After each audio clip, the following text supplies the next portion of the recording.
Hi guys, welcome back to the channel. If you look really carefully, you'll notice that the suspension has changed on the Defender 90.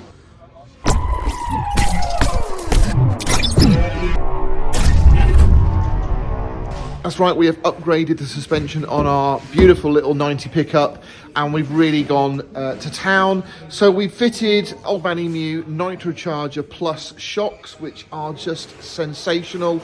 They look amazing, but not only that, they really perform so well.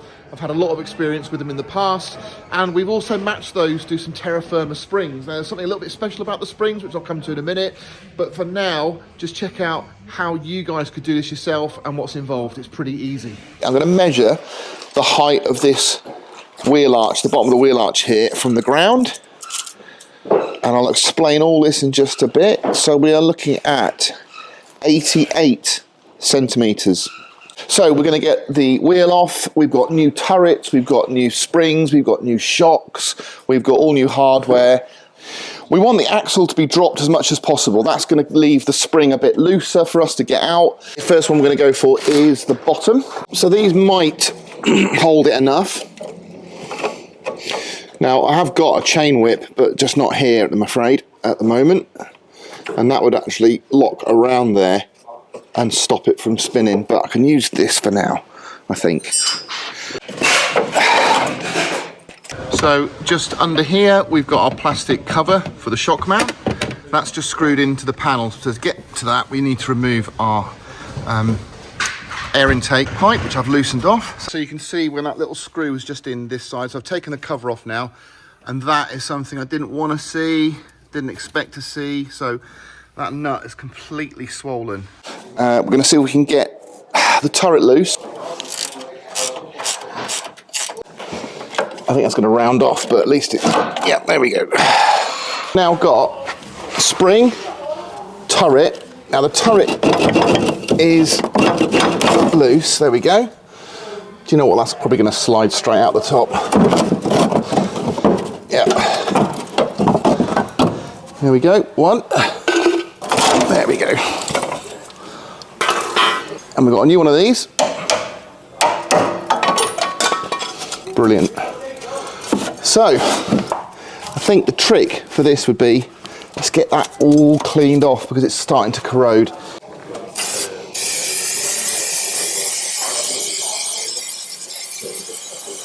So we've had our rust converter on, we've done some black satin paint. Right, annoyingly, these turrets can't sit straight because obviously the holes, the way they're designed, the holes would actually be underneath the tubes themselves. So they have to be at a slight camber. So I've cambered them inwards. We want that to sit in there, hopefully. It's a case of just getting everything lined up. There we go. And they just give you enough room to get your spanner on, which is nice. So one of the main reasons why we're doing this replacement of the spring, I mean, you can see just how corroded and worn out this spring is. So, you know, there's any chance that that could have sheared at some point in the future, but they just look tired. And certainly that, I can't believe how tired that turret looks. That's really bad. And all the shocks are swollen. And basically, if you look at these springs, that is going to give you an idea where we're going with the build. So you'll notice we are going to be fitting 1-inch lowered springs. So these are the TERRAFIRMA ones, that's the front. That's why I did the measurement to start with, because I want to see how much difference it really makes. Right, now we need to just slide the spring and the shock all in together. So this is going to slide in here, like that. Now you can, these will compress, obviously, but it's a bit of a do-it-quick job. So you have to kind of be prepared. So we get our spring in first. At an angle where we can get there. Okay, so we're going to compress the shock nice and slow, and it is obviously going to extend.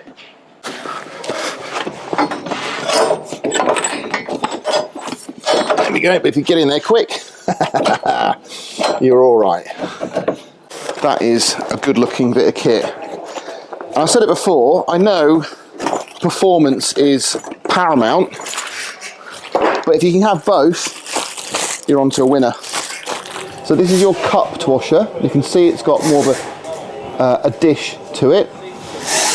And then this is your flat washer, which, as it suggests, is flatter. So this thick flat washer has to sit between the mount, top and bottom, and also the bottom mount, top and bottom. So you need to sandwich your bush with those two.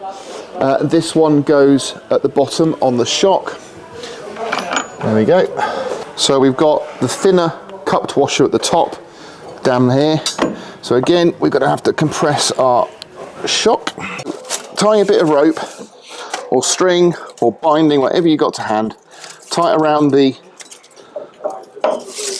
pin on your shock. Then go inside the spring like so. And all we're going to do is we're just going to pull it like that. There we go.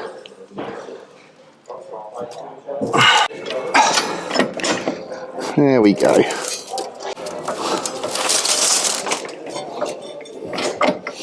There we go, and we're in, finally. Your cup washer goes at the top, so your hard washer goes against the mount, like that.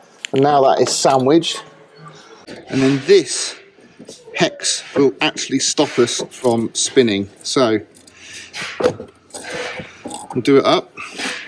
And there we are. We are now nicely tight. We can press that rubber bush.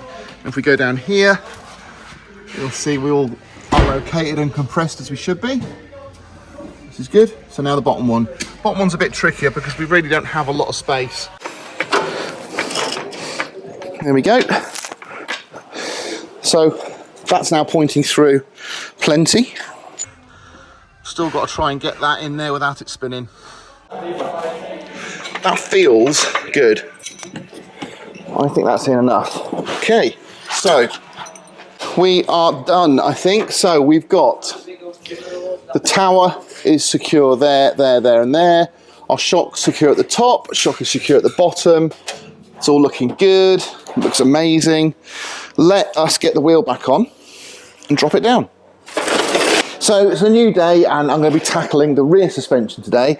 I'm hoping this is going to be a lot easier because everything's a bit more accessible. So we've only got everything sort of independent. So we haven't got the shock running through the spring. So I'm going to tackle the shock first, and that'll enable me to lower the axle, which will give me access to really get into the bolts and fixings and everything for the spring. Now there's only two bolts that hold a retaining plate at the bottom, which I'll show you in just a second, and then once that's removed, the spring will just drop out. So this should be, as I say, a lot easier. Now I can already see the bushing coming away there from the top mount.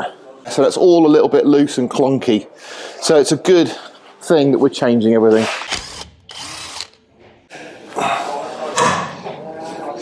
It's just so much easier.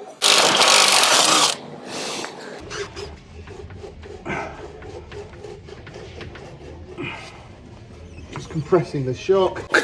And off it comes. I've looked at those nuts underneath and they are completely swollen.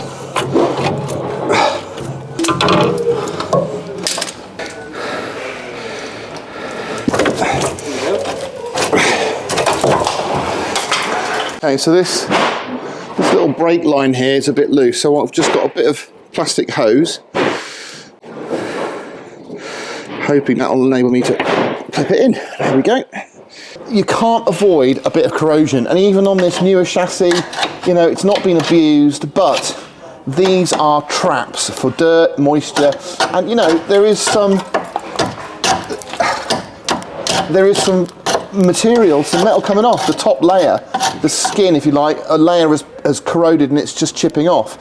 So, I mean, I know there's plenty of meat in there, but they give you a little hole in the back there, look, for the moisture to escape through.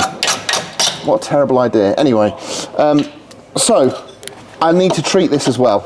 I'll be using one of these to replace that. I'm not going to use that because look, it's broken. So that should have extended right across both springs and it didn't, so that's snapped. So yeah, we need one of those.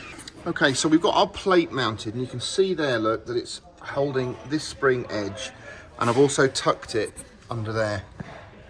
So it's over the whole spring at the base.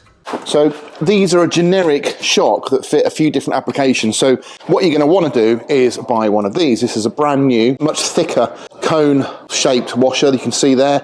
And that will sit, you want the flat face to sit against the vehicle, like so.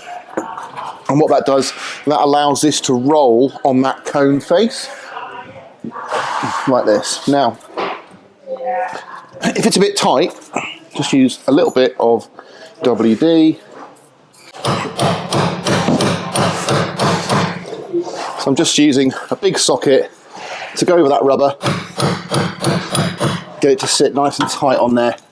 Lovely. Okay, you want to fit this one, and again, have it sat with the spherical face inwards. Now, for the bottom of the shock, I'm going to be using the other flat washer to match that one that we put on there. I'm going to use the other flat washer to sit on the shock, and that's the, I guess that's the heavy duty part, and that's going to sit against a bush like that, and then that's going to sit into the cup that's already on the axle. There we go. It's not going to be that easy to compress, but with a bit of patience you can. It's not got to go that high either, because the axle's dropped so much. Just slowly, if you do it too quick, you build up too much pressure. There we go. Right. Okay, we're at the top. And what we're going to do now, I'm going to tighten that nut there, and then we're going to lift the axle using the jack. So as we go up, I just want to guide that spring. There we go. And then we're going to use our cup washer underneath with the bush. So, we're tight all over. Bottom's tight, top's tight, bottom of the spring's tight. We're in, we're located. Let's get that lifted up now.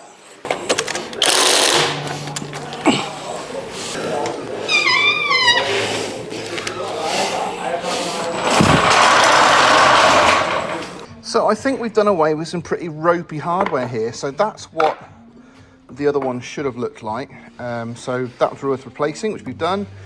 This is really scabby and corroded. I don't think it was going to give way, but certainly nice to get some new, fresh hardware on that bit. And these are the bushes. Now these bushes are really hard. I mean, they're perished completely. So although we fitted shorter springs, and they're not harder springs or anything, but because those struts are so fresh and so firm, it's a much firmer ride. You know, it's not bouncy at all. So you know how 90s tend to bounce you all over the place? Well, this has definitely it's much more solid, loads more solid. I can't wait to get it on the road and try it. So today's video was a big suspension video, and I'm really pleased. I think it looks great. We'll go into all the measurements and stuff in the next episode, because we're going to look at what wheels and tyres we're going to be fitting.